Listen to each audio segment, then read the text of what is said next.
প্রজাতন্ত্র দিবস এটা হচ্ছে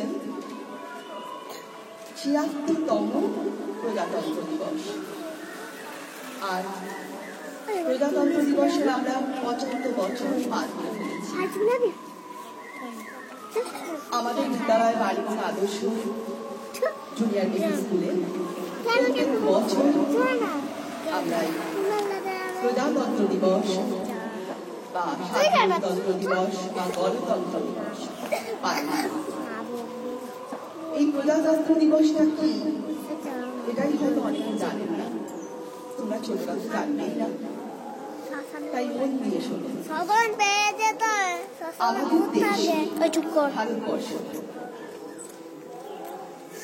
প্রায় ১৯০ বছরের মতো পরাধীন ছিল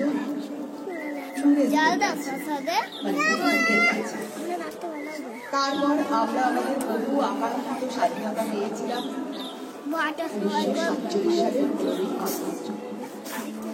তোমরা জানো কত শত বিপ্লবী স্বাধীনতা সংগ্রামী তাদের প্রাণ বলিদান করেছে আমাদের দেশের এই স্বাধীনতা আনার জন্য। কিন্তু দেখো আমাদের দেশ যখন স্বাধীন হল তখন চারিদিকে বিশৃঙ্খল অবস্থা। একটা দেশকে সুন্দরভাবে চালাতে গেলে কিছু আইন কানুন তো দরকার, সেই সময় কিছু ছিল না। তারপর হলো যে কিছু আইন ১৯৪৯ সালে সেই যে আইনের বলে সংবিধান, সেই সংবিধান রচনার দায়িত্ব পড়ল এই যে দেখো এখানে যার করে দেখতে পাচ্ছ সেই great man B R. Ambedkar, Bhimrao Ramji Ambedkar. এই মানুষটা সম্বন্ধে তোমাদের কিন্তু অবশ্যই জানা দরকার। উনি আইন নিয়ে পড়াশোনা করেছিলেন, আমাদের স্বাধীন ভারতবর্ষের প্রথম আইন মন্ত্রী হয়েছিলেন।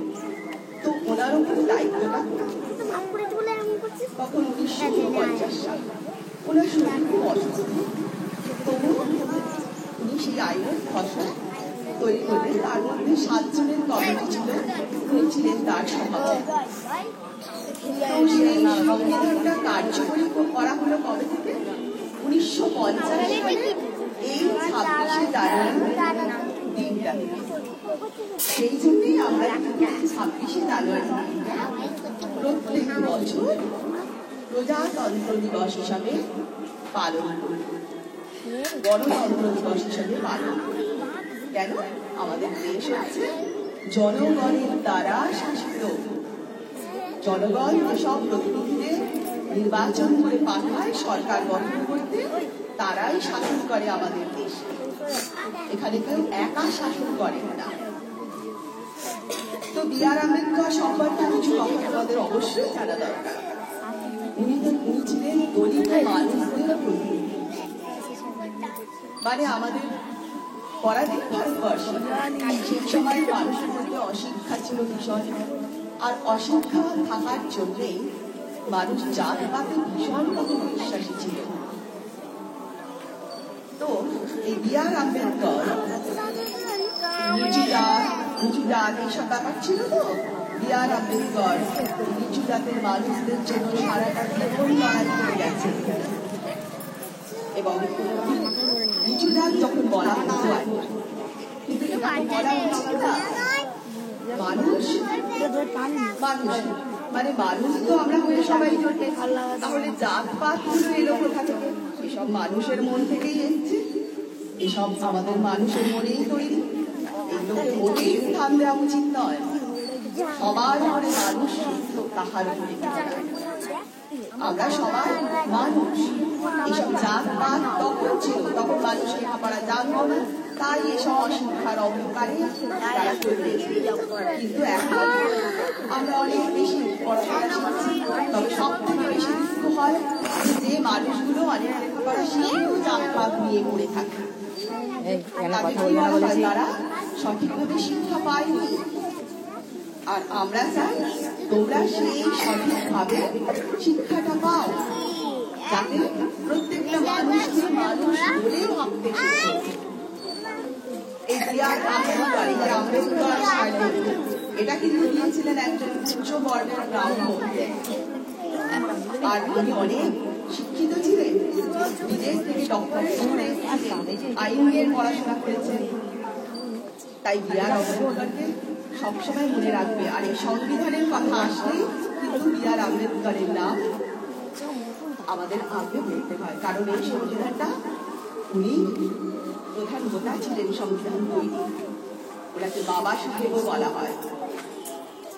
এই সম্পর্কে আরো তোমাদের বলবো। আমার গলার অবস্থা সত্যি ভালো না, আমাদের স্যার ওই জন্য অনেকটা বিয়ে করেছেন। যাই হোক, তোমরা আজকে একটা ছোট্ট গান গান করবে, সাহিত্যিকা তোমার গানের গলা ভালো। হ্যাঁ, এই সম্পর্কে বলে দিই, কাল আমাদের কালচারাল কম্পিটিশন ছিল স্টুডেন্টদের, সেখানে পুরস্কার পেয়েছে রনি পেয়েছে আর প্রীতম পেয়েছে, তাই তো আঁকাতে। ওদের জন্য হাততালি দাও সবাই। ওরাও সবাই ভালো বলেছে, কিন্তু ওখানেও অনেক ভালো স্টুডেন্টরা ছিল, সবারই খুব কাছাকাছি নম্বর ছিল। তাই প্রাইজ যারা পাও হতাশ সবার কিচ্ছু নেই, কারণ নম্বরটা সবাই ভালোই পেয়েছে। আমি তো জাজমেন্টে ছিলাম ওখানে, তাই একদম হতাশ হবে না, ভালো করে হারিয়ে যাবে। সাহিত্যিকা খুবই ভালো বলেছো, তোমার থেকে আরো অনেকে একটু ভালো ছিল, তাই হয়েছে। নাচ ভালো করেছো অনুষ্কা মণ্ডল, তুমি কিন্তু এখন থেকে রবি বলেছো নজরুল এগুলোও শিখবে অবশ্যই, কারণ এগুলোই আমাদের কিন্তু নৃত্য গান এগুলো আগে শিখে তারপর অন্য কিছু শিখতে হয়। ওই জন্য তোমার নামটা দিতে পারলাম না।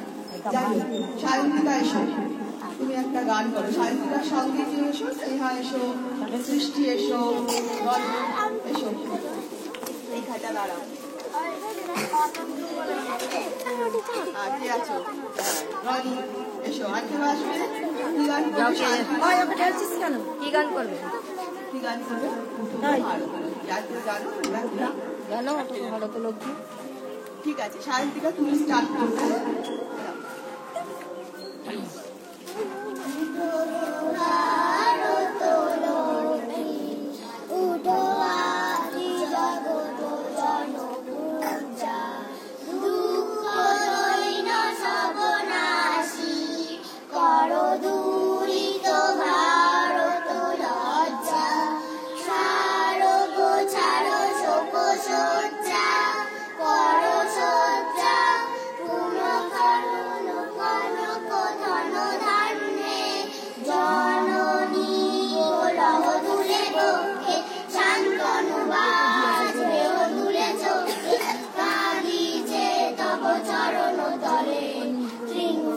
কোটি নর নারী গো কান্ডারি নাহিক কমলা দুঃখ লাঞ্ছিত ভারত বর্ষে চঙ্কিত মোরা সব যাত্রী কারো সাগর কম্পন দর্শে তোমার ভয় পদবর্ষে নবহার্ষে পুন চলিবে লক্ষ্যে জননী গোরাও তুলে বক্ষে শান্তনু বাজবে ও তুলে চোখে কাঁদিছে তব চরণ তলে ৩০০ কোটি নর নারী।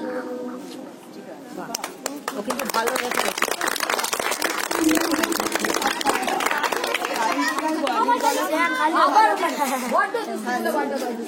চুপ করে